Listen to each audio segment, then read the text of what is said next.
بزرگوں اور بھائیوں، پہلے تو ایک مسئلہ سمجھ لو، ہم حنفیوں میں بلکہ دیوبندیوں میں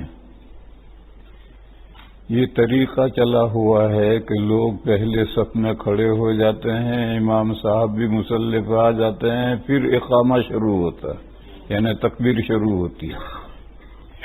اور یہ جو ہمارے بریلوی بھائی ہیں ان کے یہاں الٹا ہے، ان کے یہاں سب سے پہلے اقامہ کہنے والا کھڑا ہوتا ہے، اور جب وہ کہے حیا علی الصلاۃ، نماز کے لیے آؤ، تب لوگ بھی کھڑے ہوتے ہیں اور امام صاحب بھی اٹھ پر مصلی پر آتے ہیں۔ اس سے پہلے کوئی کھڑا نہیں ہوتا، سب بیٹھے رہتے ہیں۔ یہ جو بریلوی بھائیوں کا طریقہ یہ بھی غلط ہے، اور ہمارا طریقہ ہے یہ بھی غلط ہے، اس کو سمجھنا ہے۔ لفظ جب بدل جاتے ہیں تو حقیقت بدلتی ہے۔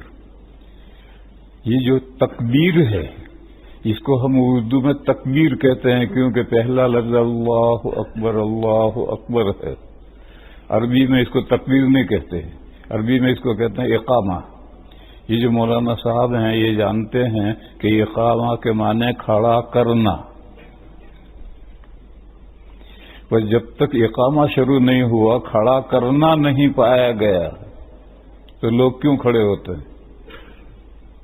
یہ دیوبندیوں کا طریقہ غلط ہے کہ اقامہ پہلے شروع ہو، وہ کھڑا کرے تو لوگ کھڑے ہوں، پھر امام صاحب بھی اس پر مصلی پر آئیں، اور صفیں درست کرنی ہیں تو اقامہ کے بعد صفیں درست کی جائے۔ جو اعلان کرنا، جیسے امام صاحب نے اعلان کیا، ٹھیک کیا۔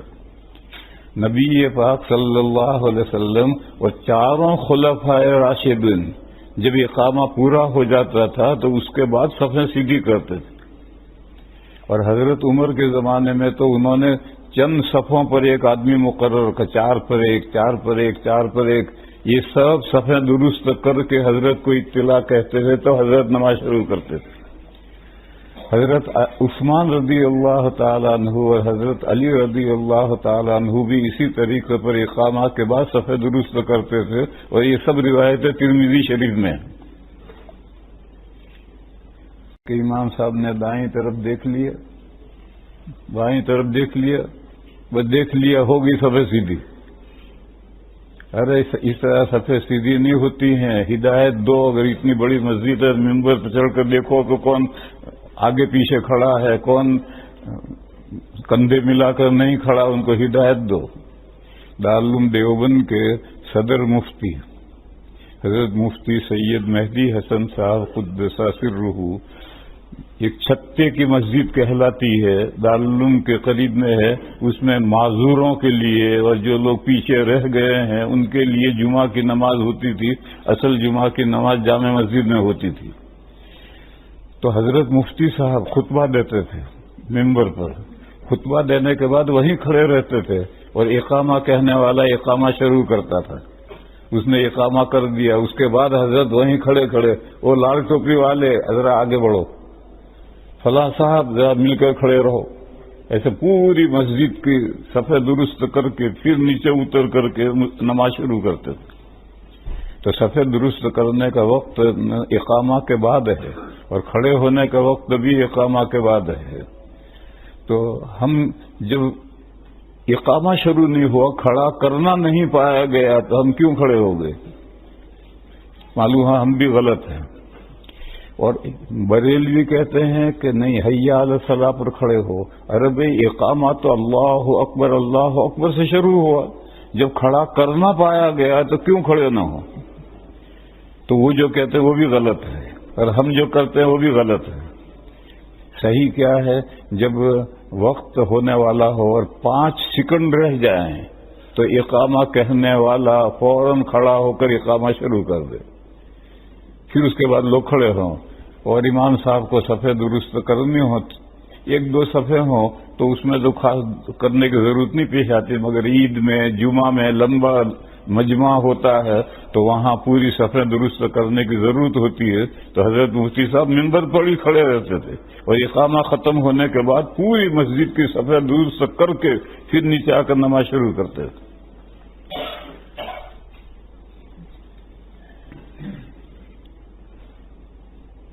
میں نے ایک آیت کریمہ پڑھی ہے جو ابھی امام صاحب نے نماز میں پڑھی. اللہ پاک ارشاد فرماتے ہیں اگر ہم یہ قرآن پاک پہاڑ پر اتارتے ہیں، لو انزلنا هذا القرآن على جبل، تو پہاڑ سہم جاتا ہے، پھٹ جاتا ہے. لرأيته خاشعا متصدعا، پہاڑ سہم جاتا ہے، گھبرا جاتا اور پھٹ جاتا. بس بات پوری کر دی. لو کا جواب پوشیدہ ہے. عربی میں آپ حضرات عربی نہیں جانتے، قرآن کریم میں بہت سی جگہ پر لو کا جواب پوشیدہ رہتا ہے. اگر ایسا ہوتا اللہ تعالیٰ یہ قرآن پاک پہاڑ پر اتارتے تو پہاڑ سہم جاتا، پھٹ جاتا. بولو کیا کہنا ہے؟ کہنا یہ ہے کہ پہاڑ تو اتنا متاثر ہوتا اور انسان کا حال یہ ہے کہ 250 کروڑ انسان پر کوئی اثر نہیں ہو رہا. انسان کا دل پتھر سے بھی زیادہ سخت ہے. جب وہ سختی پر آ جاتا ہے تو پھر پتھر اس کے سامنے جھک مارتا ہے. یہ کہنا ہے. پھر فرمایا کہ تلک الامثال نضربها للناس لعلهم يتفکرون، یہ ہم مثالیں مار رہے ہیں تاکہ لوگ سوچیں کہ ہم کیا کہنا چاہتے ہیں. اللہ پاک فرماتے ہیں کہ یہ مثال ہم نے ایک ماری ہے تاکہ لوگ سن کر سوچیں کہ اللہ پاک کیا فرما رہے ہیں. تو یہ قرآن کریم اتنی تاثیر رکھتا ہے. سورہ رعد میں ایک دوسری آیت ہے، وَلَوْ أَنَّ قُرْآنًا سُيِّرَتْ بِهِ الْجِبَالُ أَوْ قُطِّعَتْ بِهِ الْأَرْضُ أَوْ كُلِّمَ بِهِ الْمَوْتَى. اگر قرآن میں اللہ یہ تاثیر رکھ دیتے کہ ایک آیت پڑھ کر پہاڑ سے کہا چل تو پہاڑ چلنے لگتا. وَلَوْ أَنَّ قُرْآنًا سُيِّرَتْ بِهِ الْجِبَالُ، قرآن کی ایک 2-4 آیتیں پڑھ کر کے یہاں سے دیوبند پہنچ گئے 5 منٹ میں. قطعت بہ الارض، مردہ لیٹا ہوا ہے، قرآن پڑھ کر اس سے کہا بول تو بولنے لگا. اگر ایسی تاثیر قرآن میں ہم رکھ دیتے کہ ایسی تاثیر ظاہر ہوتی تو بھی ایمان نہ لانے والے ایمان نہ لاتے. بل للہ الامر جمیعا، اللہ جسے چاہتے ہیں ایمان کی توفیق دیتے ہیں، ہر ایک کو نہیں ملتی. اگر قرآن میں یہ تاثیر رکھی جا سکتی تھی، کیسی تاثیر ظاہر ہو، لیکن پھر بھی ایمان نہ لانے والے نہ لاتے. وہ ایک بزرگ کا قصہ یاد آیا. ان کی بیوی ان کی بزرگی کی قائل نہیں تھی. یہ قصہ حضرات نے سنا ہوگا. ایک دن بزرگ نے سوچا کہ بیوی کو مرید بنانا چاہیے، معتقد بنانا چاہیے، تو وہ بزرگ اڑ کر کے گھر کے اوپر سے گزرے. یہ قصے ہیں، وہ قصوں کے لیے کوئی ضروری نہیں ہے کہ بات صحیح ہو. قصے تو ایسے بھی لوگ چلتے کرتے ہیں. اور یاد رکھو، قصوں سے، کہانیوں سے، واقعات سے عقیدے نہیں بنتے، لیکن عقیدے بگڑتے. کہیں آپ سمجھنے لگیں کہ وہ بزرگ اڑ بھی سکتا ہے. ارے پرندہ اڑتا ہے، بزرگ کہاں اڑتے ہیں؟ یہ قصہ ہے. تو بزرگ نے اڑ کر کے گھر کے اوپر سے گزرے. بیوی نے دیکھا کہ بزرگ ایک آدمی جا رہا، بہت اونچا جا رہا تھا، ہوائی جہاز اونچا جاتا ہے. پھر جب بزرگ گھر آئے تو بیوی نے کہا تم بڑے بزرگ بنتے ہو. بزرگ تو ہم نے آج دیکھا، گھر کے اوپر سے اڑ کر کے جا رہا تھا. تو بزرگ نے کہا کہ خوش نصیب وہ میں ہی تو تھا. تو کہنے لگی ہاں، اسی لیے ٹیڑھے ٹیڑھے اڑ رہے تھے. تو اگر ایسی تاثیر قرآن کریم میں رکھ دیتے، وَلَوْ أَنَّ قُرْآنًا سُيِّرَتْ بِهِ الْجِبَالُ أَوْ قُطِّعَتْ بِهِ الْأَرْضُ أَوْ كُلِّمَ بِهِ الْمَوْتَى، پھر بھی لوگ ایمان نہ لاتے. بل للہ الامر جمیعا، سارا معاملہ اللہ کے اختیار میں ہے. وہ جس کا دل کھولتے ہیں وہ ایمان لاتا ہے، جس کا دل نہیں کھولتے وہ ایمان نہیں لاتا. ایک واقعہ مجھے یاد آیا. آپ کا دارالعلوم دیوبند، اس کا پہلا فرزند حضرت شیخ الہند قدس سرہ ہے، جنہوں نے ریشمی رومال کی تحریک چلائی تھی اور ہندوستان کے آزاد کرنے کے لیے مالٹا جیل میں انگریزوں نے ٹھونس دیا تھا ان کو بڑھاپے میں۔ پھر جب جیل کی مدت پوری ہوئی تو وہ رہائی ہوئی، تو پورا ہندوستان، ہندو مسلم سب بےتاب تھا ان کے لیے، کیونکہ آزادی کے لیے وہ جیل میں گئے تھے کئی سال سے۔ خیر پورے ملک نے استقبال کیا، حضرت دیوبند آئے۔ دیوبند میں دارالعلوم کے وہ صدر المدرسین تھے، اور دارالعلوم کے پہلے فرزند ہیں، فرزند یعنی سن بیٹا حضرت نانوتوی بانی ہیں، ان کے شاگرد ہیں۔ تو ایک مجلس میں جو علماء کی مجلس تھی، بڑے بڑے علماء آئے ہوئے بیٹھے ہوئے تھے، عصر کے بعد چارپائی رکھی گئی، حضرت تشریف فرما ہوئے اور حاضرین سے فرمایا کہ مالٹا کی جیل میں لمبا غور و فکر کرنے کے بعد دو باتیں میری سمجھ میں آئی۔ تب لوگ بہت مشتاق ہوئے کہ بھئی اتنا بڑا عالم، دارالعلوم کا صدر المدرسین، مالٹا کی جیل میں سالوں غور و فکر کرنے کے بعد میں کیا دو باتیں سمجھ میں آئی ہوں گی؟ سب متوجہ ہو گئے۔ فرمایا کہ میں نے غور کیا، امت کی پستی کا سبب کیا ہے؟ امت ڈاؤن جا رہی ہے۔ آج تو اس زمانے سے بھی ڈاؤن جا رہی ہے، بہرحال امت ڈاؤن جا رہی ہے، اس کا سبب کیا ہے؟ یہ قصہ میں یہاں روکتا ہوں، پھر ایک درمیان میں دوسرا قصہ سناتا ہوں۔ حضرت مولانا محمد عمر صاحب پالنپوری رحمہ اللہ قدس سرہ تبلیغی جماعت کے بڑے آدمی تھے۔ وہ ایک بات فرمایا کرتے تھے، وہ فرماتے تھے کہ اسلام کی گاڑی کا پیٹرول ارب ہیں، ہم تو بے پیٹرول کی گاڑی دھکا دے کر چلا رہے ہیں۔ واقعہ بھی یہی۔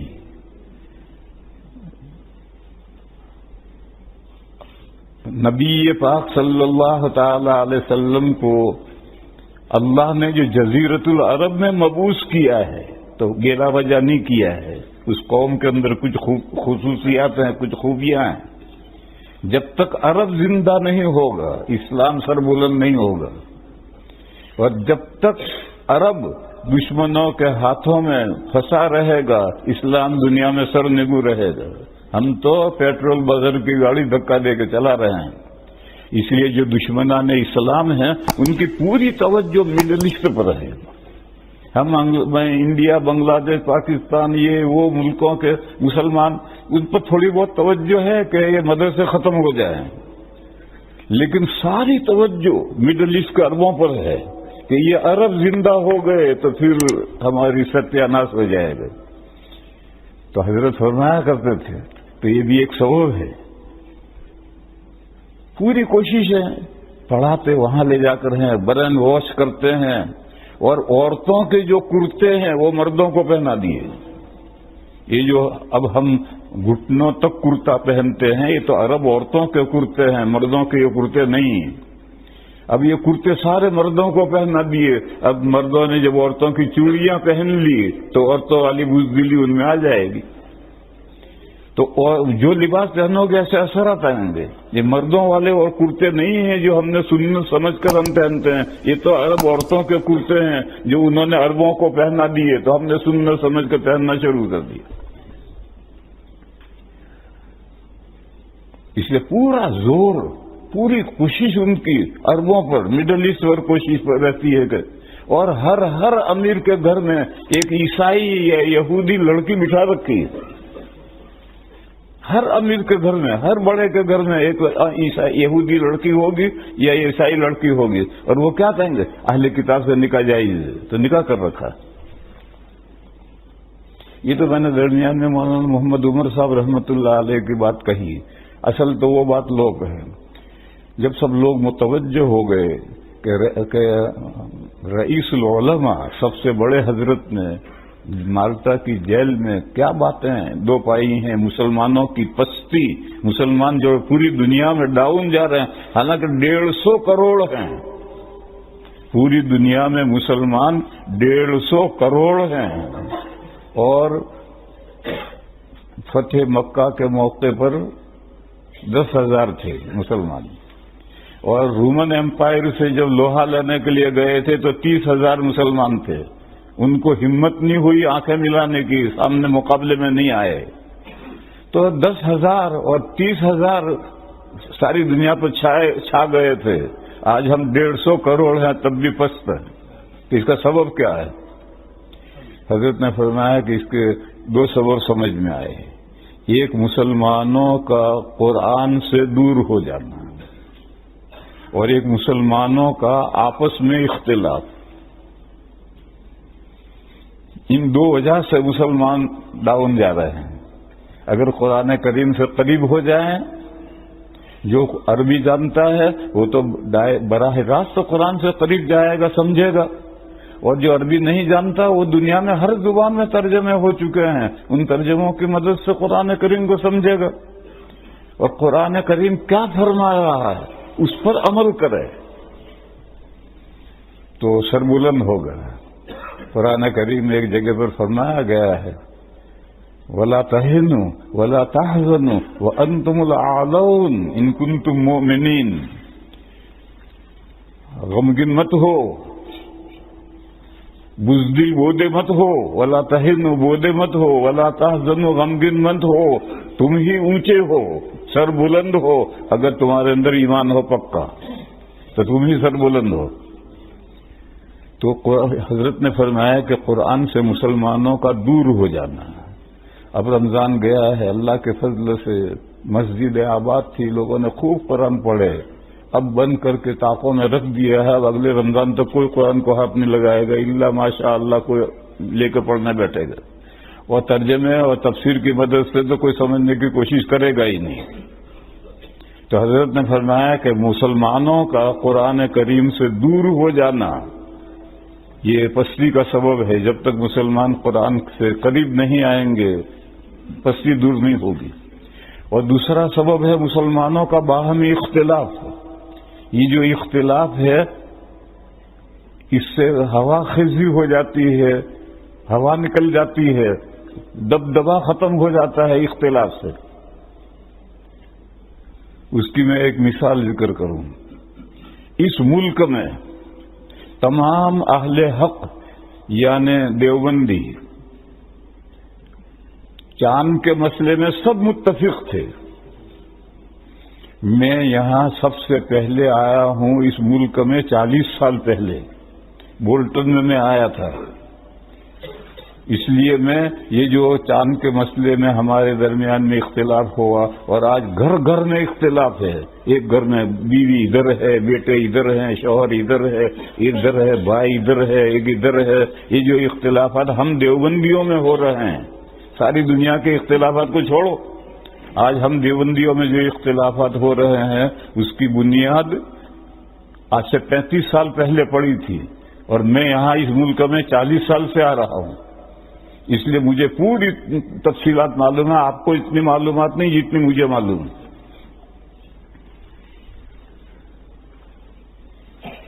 تمام اہل حق، تمام دیوبندی، تمام گجراتی مقامی رویت کو دیکھتے تھے، یا اس پٹی پر جو ملک ہیں ان کی رویت کو دیکھ کر کے رمضان شروع کرتے تھے، رمضان ختم کرتے تھے.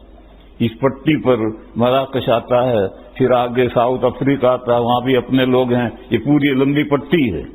اس پٹی پر یا تو لندن میں یہیں دیکھو کہ لندن میں چاند نظر نہیں آتا. کس نے کہا نظر نہیں آتا؟ یہ جو کل رات کو امام صاحب بتلا رہے کہ 100 آدمیوں نے چاند دیکھا ہے، اور میں رات کو ایک گھر میں کھانا کھانے گیا تو انہوں نے مجھے موبائل میں دکھایا، چاند کا فوٹو لیا ہے، موبائل میں فوٹو تھا. تو کس نے کہا لندن میں نظر نہیں آتا؟ دیکھنا نہیں ہے اس لیے کا نظر نہیں آتا. دیکھو تو صحیح، نظر آتا ہے نہیں آتا ہے تو دیکھنا تو ہے ہی نہیں، اور کیا نظر نہیں آتا؟ کس نے کہا نظر نہیں آتا؟ بادل کبھی ہٹتے بھی ہیں، کبھی بادل کم ہوتے ہیں، کبھی بادل نہیں ہوتے ہیں، تو سب کچھ دیکھتے. تو سب سے پہلے تو مقامی رویت، اب خود دیکھو چاند کو اور اس سے رمضان شروع کرو، رمضان ختم کرو. اور اگر کبھی ایسا بھی ہوتا ہے کہ بادل چھائے ہوئے ہیں، چاروں طرف کوئی دیکھنے کا امکان نہیں. بولٹن میں ایک مرتبہ ہم رمضان کا چاند دیکھنے کے لیے گئے، اور ایک وہاں ونٹر ہیل ہے، بہت اونچی ٹیلا، مٹی کا ٹیلا ہے، بہت اونچا، ونٹر ہیل نام ہے اس کا. اس کے اوپر ہم سب چڑھے، 10-15 آدمی تھے. وہاں چڑھ کر کے اب ہم آپس میں غور کر رہے کہ سورج غروب کدھر ہوا، یہی نہیں پتا چل رہا. کوئی کہ ادھر غروب ہوا، دوسرا کہتا ادھر غروب ہوا، تیسرا کہتا ادھر غروب ہوا. یعنی اس ونٹر ہیل پر چڑھ کر کے ہم یہ بھی متعین نہیں کر سکے کہ سورج غروب کدھر ہوا، تو کیسے دیکھیں گے چاند؟ ایسا کبھی ہو جاتا ہے. تو ایسا اگر ہو جائے تو پھر اس پٹی پر جو دوسرے ملک آئے ہیں جہاں کا ویدر صاف ہوتا ہے، وہاں کے چاند کا اعتبار کرتے تھے ہم، اور سب ہم متفق تھے. قرآن کریم کا یہی حکم ہے. فرمایا فمن شہد منکم الشہر فلیصمہ، جو شخص، اوپر سے آیت ہے شہر رمضان الذی انزل فیہ القرآن ھدی للناس وبینات من الھدی والفرقان فمن شہد منکم الشہر فلیصمہ. فرمایا کہ یہ جو قرآن پاک ہے یہ رمضان شریف میں اتارا گیا ہے، اور یہ رمضان کے روزے کیوں رکھے ہیں؟ اس لیے کہ اس مہینے میں قرآن پاک اترا ہے، اور نبی پاک صلی اللہ علیہ وسلم نے اس مہینے میں تراویح مسنون کی ہے. قرآن میں تراویح کا ذکر نہیں ہے، حدیث میں ہے، تراویح مسنون کی ہے، تاکہ وہ جو قرآن رمضان میں اترا ہے پورے رمضان میں ایک مرتبہ اسے پڑھا جائے اور سب لوگ سنیں. ہمارے بعض بھائی ہیں وہ کہتے ہیں تراویح 8 رکعت ہے، اور 8 رکعت پڑھ کر کے ایسے بھاگتے ہیں جیسے استبل میں سے گدھے بھاگتے ہیں. وہ پورا قرآن کہاں سنتے ہیں؟ وہ تو 8 رکعت کے بقدر قرآن سنتے ہیں، باقی تو 12 رکعت کا قرآن تو وہ سنتے ہی نہیں. اور یہ تو تراویح تو مقرر ہی کی گئی تھی کہ تاکہ پورے رمضان میں پورا قرآن لوگ سنیں. یہ محروم پورا قرآن سن ہی نہیں پاتے.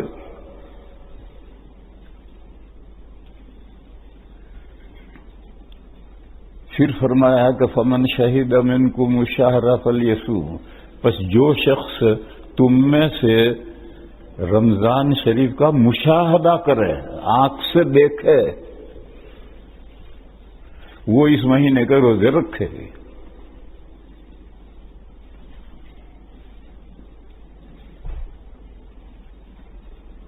اور حدیث شریف میں کیا فرمایا؟ میری مسجد ہے اسلام فور ہیل میں، وہاں انہوں نے باہر میں پیسیج میں ہی پورا بورڈ لگا رکھا ہے، اس نے ایک حدیث لکھ رکھی ہے صوموا لرؤیتہ وافطروا لرؤیتہ. چاند دیکھ کر روزے شروع کرو اور چاند دیکھ کر روزے ختم کرو. اگر چاند چھپا دیا جائے تو پھر 30 دن پورے کر کے رمضان شروع کرو یا شوال کی عید کرو. یہ حدیث ہے، یہ سنت ہے. تو قرآن اور سنت پر جب تک ہم نہیں آئیں گے ہمارے اختلافات ختم نہیں ہوں گے. 35 سال سے میں یہ اختلافات دیکھ رہا ہوں، اور یہ اختلافات صرف قرآن و سنت سے ہٹنے کے نتیجے میں ہیں. قرآن کی یہ آیت ہے فمن شہد منکم الشہر فلیصمہ، بس جو شخص تم میں سے چاند کا مشاہدہ کرے، کا چاند کو دیکھے، وہ اس مہینے کے روزے رکھے. اور مسئلہ بھی یہی ہے کہ ہر تمام جگہوں میں، ملک میں ہر آبادی میں آبادی والے چاند دیکھنے کی کوشش کریں گے. یہ نہیں کہ دلی سے خبر آ جائے گی، بامبے سے خبر آ جائے گی، نہیں، خبر نہیں، پہلے دیکھنے کی کوشش کرو. اور جب سب جگہ پر لوگ دیکھ رہے ہیں تو ایک جگہ کی رویت دوسری جگہ معتبر ہے، لیکن بوگس رویت معتبر نہیں ہے۔ حقیقی ریئل رویت جو ہے وہ معتبر ہے، بوگس رویت معتبر نہیں ہے۔ دو چار کی طرح سے واضح ہے کہ یہ رویت ہے ہی نہیں، خامخواہ کی رویت بنا دی ہے اسے، اس رویت کا کوئی اعتبار نہیں ہے۔ حقیقی ریئل رویت ہو، اور وہ بھی اس پٹی پر۔ ویسٹ کی خبر ایسٹ میں معتبر نہیں، ایسٹ کی خبر معتبر ہے، ویسٹ میں معتبر ہے، لیکن ریئل رویت ہو تو معتبر ہے، بوگس رویت ہے تو معتبر نہیں۔ پھر ہمارا یہ علماء جو ہیں وہ سمجھے، ہمارا اور سعودیہ والے جو ہیں وہ ہمبلی ہیں۔ ہمارا اور ان کا ایک بنیادی مسئلے میں اختلاف ہے، وہ یہ ہے کہ مطلب بالکل صاف ہے تو کتنے آدمی کا چاند دیکھنا ضروری ہے؟ ہمارے یہاں جم غفیر ضروری ہے، اتنے لوگ چاند دیکھیں کہ جن کا جھوٹ پر اتفاق محال ہو۔ سعودیہ کے یہاں یہ ضرور، ہمبلیوں کے یہ ضروری نہیں۔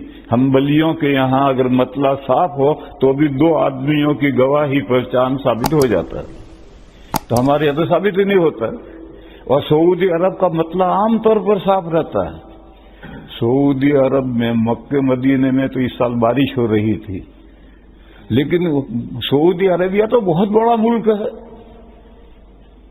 اور کہیں بارش نہیں ہو رہی تھی، اور کہیں 2 ہی آدمی دیکھنے والے چاند، ہمیشہ وہی 2 دیکھتے ہیں، دوسرے کوئی کسی کو نظر ہی نہیں آتا۔ چلو تمہارا مذہب ہے، تم جانو، لیکن ہمارے یہاں تو ایسی صورت میں جم غفیر ضروری ہے، اتنے کثیر تعداد میں لوگ دیکھیں کہ جن کا جھوٹ پر اتفاق محال ہو تو چاند ثابت ہوگا، ورنہ ثابت نہیں ہوگا۔ ایسا سعودیہ میں کبھی بھی نہیں ہوتا، اس لیے وہ رویت ہی ڈاؤٹ فل ہے۔ اور حدیث شریف میں ہے کہ دع ما یریبک الی ما لا یریبک، وہ بات جو دل میں کھٹک پیدا کرے اسے چھوڑو، اور بے کھٹک جو بات ہے اسے لو۔ دع ما یریبک الی ما لا یریبک۔ تو جب ہم جانتے ہیں کہ جو گواہی دے رہا ہے اور وہ آدمی گڑبڑ ہے تو اس کو لینے کی کیا ضرورت ہے؟ آپ کا ملک میں اولاً تو آپ اپنے ملک میں چاند دیکھو، اور پھر جو ہماری پٹی ہے اس پٹی پر شمال اور جنوب تک، نارتھ اور ساؤتھ تک جہاں سے بھی خبریں آئی یہ معتبر ہے۔ یہ جو ہم دیوبندی اور ہم گجراتی جو قرآن اور سنت سے ہٹ گئے، اس میں ہمارے اندر اختلاف پیدا کر دیے، اور آج گھر گھر میں اختلاف ہے، مسجد مسجد میں اختلاف ہے، اور یہ اس وقت تک رہے گا جب تک کہ ہم قرآن و سنت پر نہیں آئیں گے۔ قرآن و سنت کیا ہے؟ فمن شہد منکم الشہر فلیصمہ، جو تم میں سے چاند کا مہینے کا مشاہدہ کرے، اپنی آنکھ سے دیکھ لے، وہ اس مہینے کے روزے رکھے۔ اور حدیث شریف میں ہے کہ چاند دیکھ کر روزے شروع کرو، چاند دیکھ کر روزے ختم کرو۔ یہ قرآن و سنت ہے۔ اس سے ہم ہٹ گئے تو آپس میں جھگڑے اختلافات شروع ہو گئے۔ اس لیے میری یہ بات آپ حضرات تو الحمدللہ سمجھتے ہیں، جو لوگ نہیں سمجھتے ان تک بھی میری یہ بات پہنچاؤ۔ لوگ کہتے ہیں کہ جھگڑا مولویوں نے کھڑا کیا ہے، بے شک مولویوں نے کھڑا کیا ہے، لیکن مولویوں نے جھگڑا اس لیے کھڑا کیا ہے کہ قرآن و سنت سے ہٹے ہیں، اور ہٹنے کی وجہ سے یہ جھگڑا کھڑا ہوا ہے، اور میرے سامنے کھڑا ہوا ہے۔ میں بولٹن کی مسجد میں رمضان میں تھا، اس وقت تک لوگ مراکش کے چاند پر رمضان شروع کرتے تھے، رمضان ختم کرتے تھے۔ سعودیہ کا کوئی اعتبار نہیں کیا، سعودیہ کا فتنہ اس سے پہلے شروع ہوا ہے۔ میں جب راندیر میں مدرس تھا تب انہوں نے توحید اہلہ کی کانفرنس بلائی تھی کہ پوری دنیا کا چاند ایک، تو ساری دنیا کے علماء نے اختلاف کیا تھا کہ پوری دنیا کا چاند ایک نہیں ہو سکتا۔ تو کانفرنس میں تو کوئی بات طے نہیں ہوئی، تو انہوں نے پھر یہ شروع کر دی کہ نیو مون پر وہ اعلان کرنے لگے کہ ہمارے 2 آدمیوں نے دیکھا۔ ارے نیو مون پر کیسے دیکھا؟ کوئی آدمی نیو مون کے اوپر تھوڑی دیکھ سکتا ہے، شروع کر دیا. یہ اسی لیے میں کہا کہ یہ فتنہ سعودیہ نے اس سے پہلے شروع کیا تھا. جب میں راندیر میں مدرس تھا تب سے یہ فتنہ شروع ہوا تھا. پھر میں بولٹن میں تھا اور وہاں تک سب مراکش کی خبر پر چلتے تھے. ایک رمضان میں ایسا ہوا کہ فیکس آتا تھا ایک دکان میں،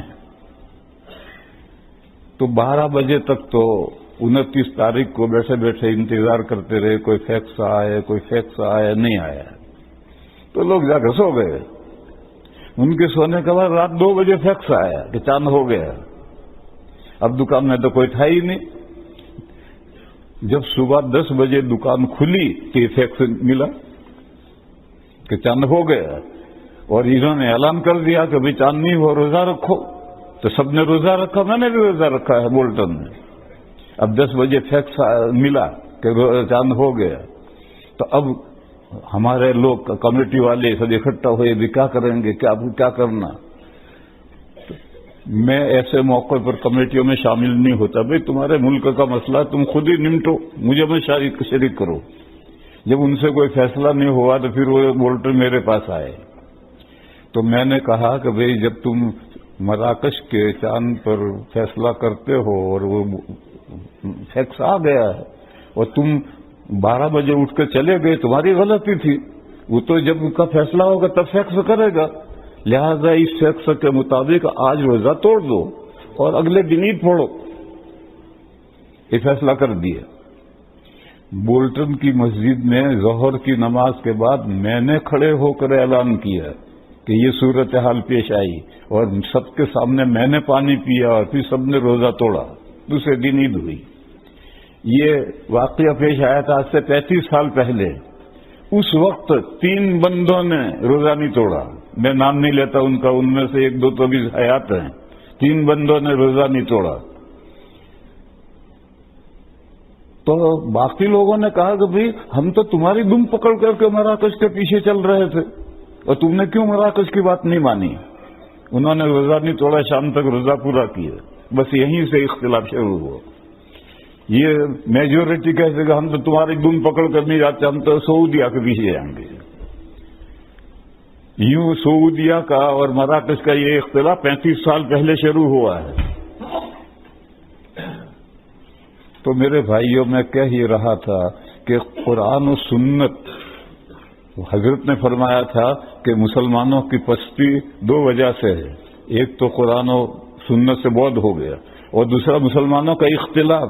یہ اختلاف قرآن و سنت پر عمل نہ کرنے کے نتیجے میں ہوا ہے.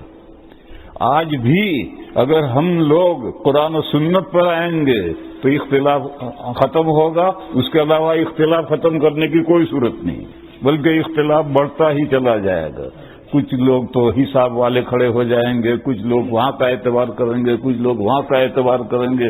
اختلافات بڑھتے جائیں گے، ختم کبھی نہیں ہوں گے. ختم اس وقت ہوں گے جبکہ آپ قرآن و سنت پر آئیں. اور قرآن یہ ہے فمن شہید منکم الشہر فلیصمہ، تم میں سے جو مشاہدہ کرے مہینے کا مشاہدہ کیسے کرے گا؟ چاند کے ذریعے سے ہوگا. اور حدیث کہتی صوموا لرؤیتہ وافطروا لرؤیتہ.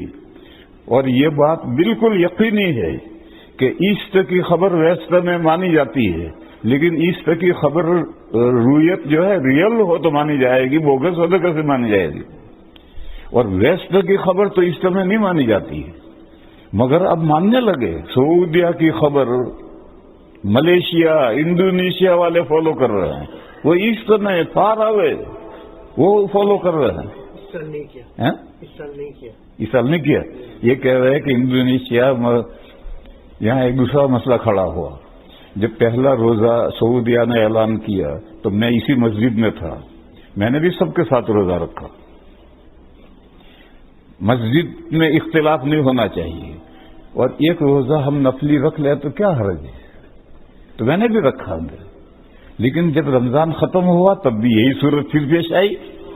اب تو یہ جو آخری روزہ ہے تو فرض ہے، وہ تو میں نے نفل کی نیت سے رکھ لیا تاکہ سب کی موافقت رہے، آپس میں اختلاف نہ ہو.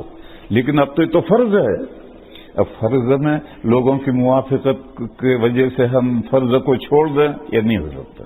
کہ لوگوں میں اتفاق ہوا اس لیے آج ظہر کی نماز نہیں پڑھتے ہم. یہ کیسے نہیں پڑھیں گے؟ تو فرض ہے. تو اس لیے میں نے روزہ رکھا، آپ حضرات نے بھی رکھا. تو جہاں نفل کی بات ہے چلو کوئی حرج نہیں، لیکن جہاں فرض کا مسئلہ آئے گا پھر وہاں اختلاف، عدم اختلاف کو نہیں دیکھا جائے گا. تو مولانا یہ کہہ رہے کہ میرے شاگرد ملیشیا انڈونیشیا میں ہیں، انہوں نے مجھے بتلایا تھا کہ وہ سعودیہ کا فالو کرتے ہیں، لیکن یہ کہہ رہا ہے کہ اس سال نہیں کیا. اس سال دونوں روزے، دونوں رویتیں بوگس ہوئی ہیں. رمضان کے شروع کا پہلا روزہ جو ہے وہ بھی رمضان شروع نہیں ہوا تھا، اور آخری بھی ایک روزہ مس کر دیا، اس کو اس سے پہلے عید کر ڈالی. بہرحال یہ جو اختلافات ہیں یہ ختم کرنے کا صرف ایک راستہ ہے کہ قرآن و سنت پر آؤ. حضرت شیخ الہند نے یہی فرمایا تھا کہ اختلافات کی جو اختلافات ہے اس نے کمزور کر دیا مسلمانوں کو، اور مسلمان قرآن سے دور ہو گئے. تو قرآن کے قریب جاؤ، قرآن و سنت پر آؤ گے، اختلافات ختم ہوں گے. دوسری بات کتنی دیر ہے؟ 10 منٹ. دوسری بات یہ ہے، قرآن کریم میں ایک لمبی آیت ہے، وَلِتُكَبِّرُوا اللَّهَ عَلَى مَا هَدَاكُمْ وَلَعَلَّكُمْ تَشْكُرُونَ. آیتیں شروع ہوئی ہیں، یا ایھا الذین آمنوا کتب علیکم الصیام کما کتب علی الذین من قبلکم، وہاں سے آیتیں شروع ہوئی ہیں. اور روزوں کو فرض کرنے سے پہلے 7 طرح سے ذہن سازی کی گئی ہے. اور ذہن سازی جو کی جاتی ہے اس میں کبھی وقفہ رکھا جاتا ہے اور کبھی وقفہ نہیں رکھا جاتا. دیکھو شراب حرام کی تو عربوں کی گٹی میں پڑی ہوئی تھی، جیسے یورپینوں کی گٹی میں شراب پڑی ہوئی ہے ایسے ان کی گٹی میں پڑی ہوئی تھی. تو 4 مرحلوں میں قرآن نے شراب کو حرام کیا. ایک مرحلہ، پھر وقت ایک عرصے کے بعد دوسری آیت تھی، تیسری آیت تھی، چوتھی آیت میں حرام. تو بیچ میں وقفہ ہوتا ہے. روزوں کے بارے میں جو ذہن سازی کی ہے اس میں بیچ میں وقفہ نہیں کیا، مسلسل ہی 7 طرح سے ذہن سازی کی، اور ذہن سازی کر کے پھر روزوں کا حکم دیا کہ جو مہینے کا مشاہدہ کرے وہ روزے رکھے. پھر آگے فرمایا کہ اگر کوئی بیمار ہے یا کوئی سفر میں ہے اور روزہ نہ رکھنا چاہے نہ رکھے، اور جتنے روزے جائیں گے اتنے روزے بعد میں قضا کرنے ہیں. پھر فرمایا یرید اللہ بکم اليسر ولا یرید بکم العسر. اللہ تعالیٰ تم پر آسانی کرنا چاہتے ہیں، تم کو پریشان سختی میں تنگی میں نہیں ڈالنا چاہتے. بیمار ہے بیچارہ، کیسے روزہ رکھے؟ تو اللہ نے کہا مت رکھ. سفر میں ہے، عرب کا گرمی کا سفر ہے، پہاڑوں کا نہیں برداشت ہو سکتا، مت رکھ. گھر جب جائے اس وقت قضا رکھ لیجئے. یہ اللہ نے سہولت کی. یرید اللہ بکم اليسر ولا یرید بکم العسر ولتکملوا العدۃ. فرمایا کہ اللہ یہ چاہتے ہیں کہ گنتی پوری ہو جائے. 5 روزے بیماری میں گئے، 5 روزے قضا رکھ لیے، گنتی پوری ہو گئی. 5 روزے سفر میں گئے، گھر آ کر 5 روزے رکھ لیے رمضان کے بعد، تو گنتی پوری ہو گئی. مقصد ہے 30 روزے 29 روزے کرنے ہیں. اگر بیماری کی وجہ سے نہ رکھ سکو، سفر کی وجہ سے نہ رکھ سکو تو مس کرو، بعد میں رکھ کر گنتی پوری کر دی. وَلِتُكْمِلُوا الْعِدَّةَ. پھر فرمایا وَلِتُكَبِّرُوا اللَّهَ عَلَى مَا هَدَاكُمْ، اور تاکہ تم اللہ کی بڑائی بیان کرو اس بات پر کہ اللہ نے تمہیں راہ راست دکھائی. آج کروڑوں انسان ہیں ان کو دولت ایمان نصیب نہیں ہے. اللہ نے اپنے فضل و کرم سے ہمیں ایمان کی دولت دی ہے اور ہم اللہ کا دین پہچانتے ہیں. یہ اللہ کا فضل ہی تو ہے، اس پر تم اللہ کی بڑائی بیان کرو. وَلِتُكَبِّرُوا اللَّهَ عَلَى مَا هَدَاكُمْ. نبی پاک صلی اللہ علیہ وسلم نے اس آیت کریمہ میں سے عید کی نماز میں تکبیریں بڑھائی. یہ جو تکبیرات زوائد ہیں وہ اس آیت کریمہ سے حضور نے نکالی ہیں. نماز میں اللہ کی بڑائی بیان کرو. پھر روایتیں 2 ہیں. ایک روایت میں 6 تکبیریں ہیں، پہلی رکعت میں 3، دوسری رکعت میں 3، اور ایک رکعت میں 12 تکبیریں ہیں، پہلی رکعت میں 7، دوسری رکعت میں 5. اور دونوں حدیثیں ضعیف ہیں، یہ بھی ضعیف ہے، یہ بھی ضعیف ہے۔ پھر فقہا میں اختلاف ہوا، حنفیہ نے 6 تکبیروں والی روایت لی، اس لیے کہ جب یہ تکبیرات زوائد ہیں تو زوائد جتنے کم سے کم ہوں وہ بہتر ہے، اور ائمہ ثلاثہ 3 اماموں نے 12 تکبیروں والی روایت لی کہ یہ نماز کا زیور ہے، اور دلہن کو جتنا زیادہ زیور لاد دو اتنا اچھا ہے۔ یوں اختلاف ہو گیا۔ بہرحال اختلاف جب ہو گیا تو ان اماموں کے ماننے والے 12 تکبیریں کہتے ہیں، پہلی رکعت میں 7 تکبیریں کہتے ہیں، دوسری میں 5 کہتے ہیں، ہم 6 کہتے ہیں۔ یہ جو 6 ہیں اور 12 ہیں یہ اس آیت میں سے حضور نے نکالی ہے، وَلِتُكَبِّرُوا اللَّهَ عَلَىٰ مَا هَدَاكُمْ۔ پھر واو آیا عاطفہ اور فرمایا وَلَعَلَّكُمْ تَشْكُرُونَ، اور تاکہ تم اللہ کا شکر بجا لاؤ۔ یہ عام بات ہے، ہم جو دعا کرتے ہیں نماز عید کے بعد دعا کرتے ہیں، یہ وَلَعَلَّكُمْ تَشْكُرُونَ ہے، اور اس کے بعد متصلاً آیت آئی ہے وَإِذَا سَأَلَكَ عِبَادِي عَنِّي فَإِنِّي قَرِيبٌ، تو یہ دعا یہ بھی اللہ کا شکر بجا لانا ہے۔ اس کے علاوہ ہم جو صدقہ فطر نکالتے ہیں یہ بھی اللہ کا شکر بجا لانا ہے۔ حدیث شریف میں فرمایا گیا کہ ہمارے روزوں میں کچھ نہ کچھ گڑبڑ رہ ہی جاتی ہے، اور خیرات سے اللہ تعالیٰ کا ناراضگی دور ہوتی ہے، تو روزے پاک ہو جاتے ہیں۔ پھر صدقہ فطر ادا کرنا ہے نماز سے پہلے تاکہ ہمارے روزے پاک ہوں، اور پھر اس کے بعد ہم آ کر کے دوگانا پڑھیں۔ تو آج ہمیں دوگانا پڑھنا ہے اور 6 زائد تکبیروں کے ساتھ پڑھنا ہے، اور لوگ عام طور پر جانتے ہیں، بڑے تو جانتے ہیں، چھوٹے جو ہیں نئے جو ہیں ان کو بتانا پڑتا ہے۔ پہلی رکعت نیت کرو، نیت عقد قلب کا نام ہے، دل کے ارادے کا نام ہے۔ وہ ہم اس کو ارادہ کر کے ہی تو مسجد میں آئے ہیں، کپڑے نئے نئے پہن کر کے، وہ یہی نیت ہے۔ البتہ جب آپ کھڑے ہوں گے تو آپ کو اقتداء کی نیت کرنی ہے کہ میں امام کی اقتداء میں نماز پڑھ رہا ہوں، یہ نیت ضروری ہے، کیونکہ انجن کے ساتھ ڈبے نہیں لگیں گے تو دلی کیسے پہنچیں گے؟ ڈبوں کے لیے ضروری کہ انجن کے ساتھ لگے جبھی تو دلی پہنچیں گے۔ اس لیے یہ نیت دل میں، یہ بھی نیت ہوتی ہی ہے، بس دل کے ارادہ ہے، اور اگر کوئی زبان سے کہہ لے تو اچھا ہے۔ اب اس میں لوگوں کا مزاج ہے کہ چھوٹی چیز پسند نہیں، لمبی کرو، یہ لوگوں کا مزاج ہے۔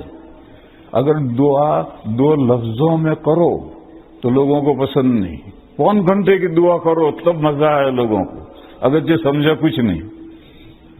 میرے حضرت شیخ مولانا زکریا صاحب قدس سرہ فرمایا کرتے تھے مجھے دعا کرنا آتا ہے، کرانا نہیں آتا۔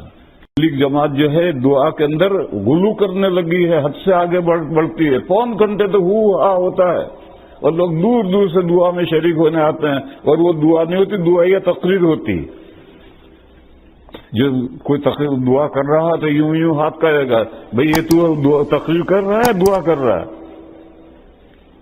جب تک معصورہ دعائیں پڑھے گا تو ہاتھ اٹھائے گا، پھر جب انگریزی میں یا اردو میں دعا کرے گا تو پھر ہاتھ ہلائے گا، تقریر کرتا ہے اس طرح سے۔ میرے بھائی دعا تو ذرا سی ہوتی ہے، تھوڑی سی ہوتی ہے، اور ہر شخص اپنے دل کی مراد، امام صاحب جہرن کریں، تھوڑا سا کریں تاکہ لوگ دعا کرنا سیکھیں، باقی اس کے بعد امام صاحب خاموشی اختیار کریں تاکہ لوگ اپنے دل کی مرادیں، اللہ ہر زبان جانتے ہیں، اپنے دل کی مرادیں ہیں، کسی کے گھر میں بیمار پڑا ہے، کوئی قرض میں پھنسا ہے، کوئی کسی معاملے میں ہے، کوئی کسی، تو ہر ایک اپنی مرادیں اللہ سے مانگو۔ تو یہ دعا کرنا یہ بھی اللہ کا شکر بجا لانا ہے، اور صدقۃ فطر ادا کرنا یہ بھی اللہ کا شکر بجا لانا ہے۔ تو جب کھڑے ہوئے، دیکھو اذان اور اقامہ صرف فرض نمازوں کے لیے ہیں، فرض نمازوں کے علاوہ کے لیے نہ اذان ہے نہ اقامہ ہے۔ جب لوگ امام صاحب نے ممبر پر چڑھ کر ساری مسجد کی صفیں درست کی، اور جب پھر وہ اتر کر مصلی پر آئے، نماز شروع ہونے والی ہے، تو دل میں نیت کرو، زبان سے بھی کہہ لو اچھا ہے، پھر اس کے بعد میں تکبیر تحریمہ کہہ کر ہاتھ باندھ لو اور ثنا پڑھو، جو ہر نماز میں ہم ثنا پڑھتے ہیں۔ جب ثنا پوری ہو جائے تو اب رکو، پھر اس کے بعد امام صاحب جب ثنا سے فارغ ہوں گے تو وہ ہاتھ اٹھا کر کے اللہ اکبر کہیں گے، تو آپ بھی ہاتھ اٹھا کر کے اللہ اکبر کہہ کر ہاتھ چھوڑ دیں۔ پھر امام صاحب 3 مرتبہ سبحان اللہ سبحان اللہ سبحان اللہ اتنا وقفہ کریں گے، اور اتنا وقفہ کر کے دوسری تکبیر کہیں گے ہاتھ اٹھا کر، تو اس وقت آپ بھی ہاتھ اٹھا کر کے اللہ اکبر کہہ کر ہاتھ چھوڑ دیں۔ پھر اتنا وقفہ کر کے پھر امام صاحب تیسری تکبیر کہہ کر ہاتھ باندھ لیں گے، تو آپ بھی باندھ لیں ہاتھ۔ پھر آگے ذمہ داری امام صاحب کی ہے، وہ سورہ اعوذ بسم اللہ پڑھیں گے، ہمیں کچھ نہیں پڑھنا، وہ اعوذ بسم اللہ پڑھیں گے، فاتحہ پڑھیں گے، کسی جگہ سے قرآن پاک پڑھیں گے، پھر رکوع کریں گے، سجدے کریں گے، دوسری رکعت کے لیے کھڑے ہوں گے، تو کھڑے ہوتے ہی قرات شروع ہوگی، فاتحہ پڑھیں گے، سورت پڑھیں گے، سورت پڑھنے کے بعد میں پھر امام صاحب 3 زائد تکبیریں کہیں گے، وہی ہاتھ اٹھا کر کے اللہ اکبر کہہ کر ہاتھ چھوڑ دیں گے۔ پھر ذرا سے وقفے کے بعد پھر دوسری تکبیر کہیں گے، پھر تیسری تکبیر کہیں گے، اس کے بعد چوتھی تکبیر ہاتھ اٹھائے بغیر کہہ کر رکوع میں جانا ہے۔ رکوع سجدے کرو، قاعدہ کرو، سلام پھیرو، دعا امام صاحب بھی مانگیں گے، لوگوں کو سکھلائیں گے کہ دعا اس طرح مانگی جاتی ہے، پھر خاموش ہوں گے، لوگ بھی اپنی اپنی دعائیں اپنے دل کی مرادیں مانگیں گے، پھر دعا مانگنے کے بعد میں پھر امام صاحب خطبہ دیں گے، 2 خطبے دیں گے۔ یہ خطبے سننا واجب ہے، اور ہر خطبہ سننا واجب ہے، جمعہ کا خطبہ سننا بھی واجب ہے، عیدین کے خطبے سننا بھی واجب ہے، حتیٰ کہ نکاح کا خطبہ سننا بھی واجب ہے۔ لہذا لوگ اپنی اپنی جگہ بیٹھے رہیں اور دونوں خطبے سنیں، اگرچہ سمجھ میں نہ آئے۔ لوگ کہتے ہیں جب سمجھ میں نہ آئے تو کیا سنیں گے؟ ارے بھائی جو نماز میں فاتحہ اور سورت پڑھتے ہیں تو کہاں تیری سمجھ میں آتا ہے، اور پھر بھی سنتا ہے، اور سننا واجب ہے۔ تو اسی طرح سے یہ بھی سنو غور سے، اور سننے کے بعد میں پھر اب خطبہ ثانیہ میں امام صاحب دعا کرتے ہیں، اس لیے علماء میں اختلاف ہے کہ نماز کے بعد دعا ہے یا نہیں۔ بعض علماء کہتے ہیں کیونکہ 5 نمازوں میں ہے، اور بعض علماء کہتے ہیں کہ نہیں عیدین میں دعا نہیں ہے، وہ تو خطبہ ثانیہ میں دعا ہے۔ بہرحال ہمارے یہاں یہی ہے کہ عیدین کے بعد بھی دعا کرتے ہیں، خطبے میں بھی دعا کرتے ہیں۔ خطبہ ختم ہوا، کھیل ختم، پیسہ ہضم۔ اب کیا کرتے ہیں لوگ؟ کھڑے ہوتے ہیں، اچھل کود کرتے ہیں اور معانقے کرتے ہیں۔ خوشی کا دن ہے، کرو، لیکن دروازے سے باہر جا کر، سڑک پر کرو، پیسیج میں کرو، گھر جا کر کرو۔ عیدگاہ میں علماء اس کو رسم قرار دیتے ہیں، تو جس بات کو علماء نے رسم قرار دیا ہے اس سے ثواب ضائع کرنے سے کیا فائدہ ہے؟ اس لیے خوب مسابے بھی کرو، معانقے بھی کرو، لیکن عیدگاہ سے نکل کر کے باہر جا کر پیسیج میں یا گھر جا کر دن بھر کرتے رہو، کون منع کرتا ہے؟ لیکن جہاں عید کی نماز پڑھی ہے وہاں یہ مسافے کرنا اور یہ معانقہ کرنا، اس کو علماء نے رسم قرار دیا ہے۔ اور جیسے بدعات کو چھوڑنا ضروری ہے، رسموں کو چھوڑنا بھی ضروری ہے۔ وآخر دعوانا ان الحمدللہ۔